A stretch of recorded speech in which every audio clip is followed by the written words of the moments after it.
बिस्मिल्लाहिर्रहमानिर्रहीम। अस्सलाम वालेकुम नाज़रीन, मैं हूँ आसिफ नसीर और आप देख रहे हैं हमारा डिजिटल चैनल आसिम सीरीज। नाज़रीन मेरे साथ मौजूद है international royal pharmacy senior advocate और astrologer M A Shahzad Khan Sahab. अस्सलाम वालेकुम सर, क्या हाल है, कैसे हैं आप? वालेकुम अस्सलाम। बिस्मिल्लाहिर्रहमानिर्रहीम। इन्नल्लाह यअमुरु बिल अदली वल ihsan। बेशक अल्लाह हुक्म देता है इंसाफ करने का और एहसान करने का। अल्लाह पाक का बड़ा करम बेटा, शुक्र अल्हम्दुलिल्लाह। अच्छा सर, आपने पेशेंट गोई कर रखी है कि जून के पहले हफ्ते में खान साहब जेल से रिहा हो जाएंगे। पाकिस्तान तहरीक इंसाफ की तरफ से एहतजाजी तहरीक शुरू करने का ऐलान किया जा चुका है, लेकिन अभी तक डेट सामने नहीं आई।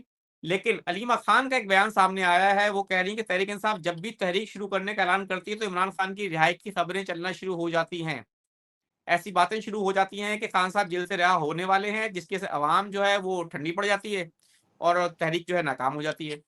तो अब आपको क्या लगता है अलीमा खान साहबा का ये बयान किस हद तक दुरुस्त है? क्योंकि आप तो सितारों की रोशनी में बहुत पहले ही बयान दे चुके हैं, आपकी प्रेडिक्शन है कि खान साहब जून के पहले हफ्ते में वापस आ रहे हैं। आपको लगता है खान साहब की रिहाई करीब है या ये सिर्फ बातें की जा रही हैं? बात यह है, मैंने एक बात की थी कि 31 मार्च को वीनस का ट्रांजिट है। वीनस का ट्रांजिट जो है वो एरीज में है और खान साहब नेम के हवाले से एरीज के मालिक हैं। सर जब 31 वीनस मार्च जो की बात है कर रहे हैं, वो 31 मार्च या 31 मई? 31 मई जी। जो है उसमें वीनस का ट्रांजिट है और वो एरीज में है। अब खान साहब नेम के हवाले से एरीज में है और जो वीनस है वो मोहब्बत की देवी कहलाती है। खान साहब पे मोहब्बत जो है, यही कह लें कि उनके ऊपर जो गुस्सा था या वो अंदर है, वो अब मोहब्बत उन पे बरसेगी और खान साहब की आमद होगी, खान साहब आ जाएंगे। आज भी मैं कायम हूँ 5 जून पे। 4 महीने पहले भी मैंने कहा था 5 जून डेडलाइन है, खान साहब आ जाएंगे, इससे पहले भी आ सकते हैं। अब बात यह है, नो डाउट कि जब भी खान साहब के आने का टाइम होता है कोई ना कोई तहरीक जन्म ले लेती पीटीआई की तरफ से। पहले भी इन्होंने तहरीक निकाली बहुत बड़ी और निकल आए केपीके से। लीड कर रही हैं जनाब मोहतरमा बुशरा रियाज भट्टो साहब लीड करती हुई। दफा 144 लगी हुई है, रेड जोन है, आप अंदर ले गए, बंदे सारे अंदर करवा दिए अवाम को। अगर वो संजरानी चले जाते तो उस वक्त भी मैंने कहा था ये संजरानी चले जाए, वहां पे अगर ये बैठे रहेंगे खान साहब को ले आएंगे। एयू कह देते कि जी तफ्तीश की कुछ नहीं मिला। अब फिर ये कर रहे हैं, ये इसलिए करते हैं कि एक प्रेशर डेवलप किया जाए सियासी कि जी हम सच्चे थे, हम निकल आए। नो डाउट, लेकिन भाई खुदा के लिए अब ऐसा तो ब्लेंडर नहीं करना। खान आ रहे हैं। मैं अभी कासिम खान और वो क्या कहते हैं सुलेमान खान ने एक इंटरनेशनल बयान दे दिया किसी मीडिया पे। अभी एक और बयान आ जाएगा, वो भी मैं समझता हूँ वो भी ये कहेंगे जी ठीक है जी बच्चे आए हुए हैं। अलीमा बाजी को बिल्कुल खामोश रहना चाहिए, सोशल मीडिया को खामोश रहना चाहिए, एग्रेसिव गुफ्तगू से परहेज करना चाहिए। ये मैं एडवाइस दे रहा हूँ। अगर एग्रेसिव हुए, फ्रंट फुट पे आए तो खान फिर डिले हो जाएंगे। मैंने बारहा कहा है खामोश रहे और इंशाल्लाह खान साहब आएंगे। अब आते हैं असली बात पे। आज है 18 मई, राहु और केतु का ट्रांजिट है।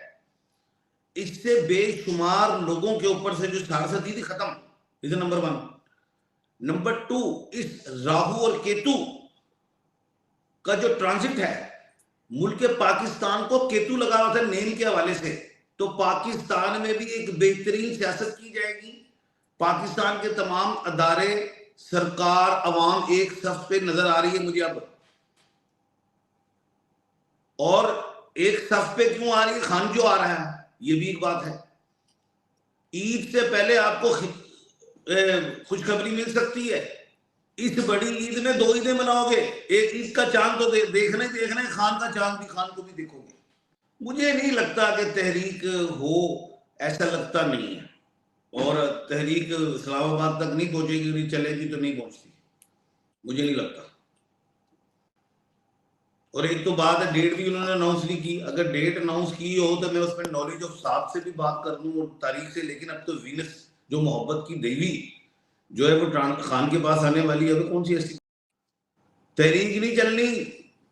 एक बात, और अगर ये चली भी तो इस्लामाबाद नहीं आएगी, पहले मामला हल हो जाएंगे। तहरीक नहीं चलनी, कोई जलसा नहीं आ रहा इस्लामाबाद, कोई लाहौर, कोई बड़ा ऐसा नहीं होता देख रहा मैं।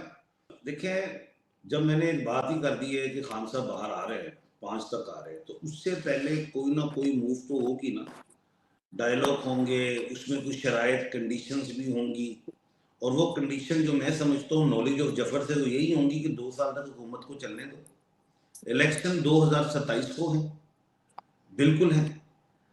खान साहब वजीर आजम उसमें होंगे, बिल्कुल होंगे। खान साहब आए तो भाई इन लोगों को अंदर नहीं करना जो स्टेक होल्डर मौजूद है। सबसे बड़ा नुकसान नून लीग को, तो वो खान साहब फिर ना चल पड़े, तो ये इस तरह की बातें हैं। लेकिन मैं समझता हूँ सारी चीजें जो हैं वो मान ली जाएंगी, तो कानून साजियां होंगी। 26वीं आईनी तरमीम हुई है, 27वीं भी आई खान साहब के दौर में आएगी, वो देखिएगा, या उससे पहले ले आए, अगले साल ले आए 27वीं आईनी तरमीम, उसमें और चीजें बनाई जाएंगी ताकि लोगों को जो तहफ़्फ़ुज़ दिया जा सके।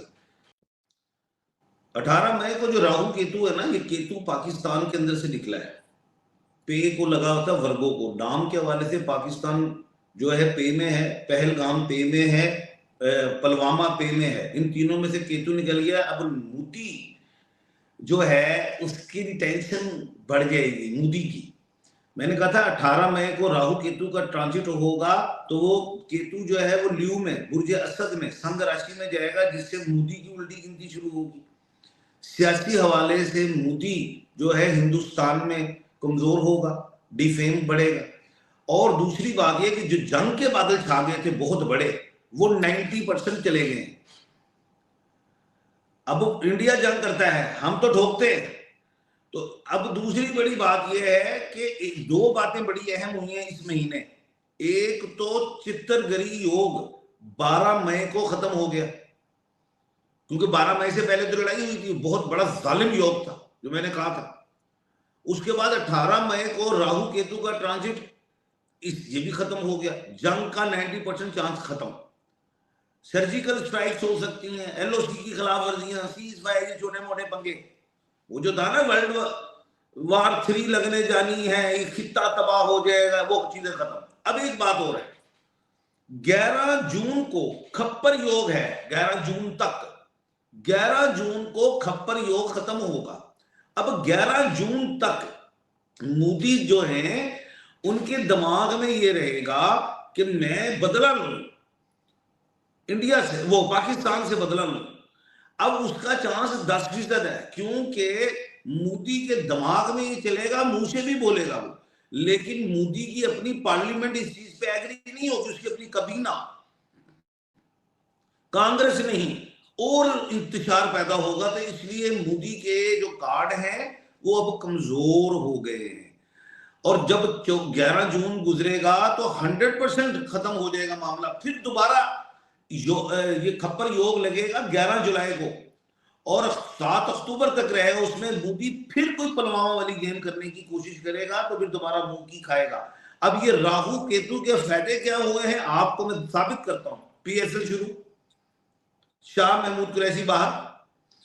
आइंदा आने वाले दिनों में आप देखना और लोग बाहर आते जाएंगे, चाहे वो बीमार हैं उनको हॉस्पिटल में दाखिल कराओ, चाहे उनकी सजाएं खत्म कर दी, चाहे बेलें हो गई। इस राहु केतु के निकल जाने से पाकिस्तान में बड़ी चीजें हल होना शुरू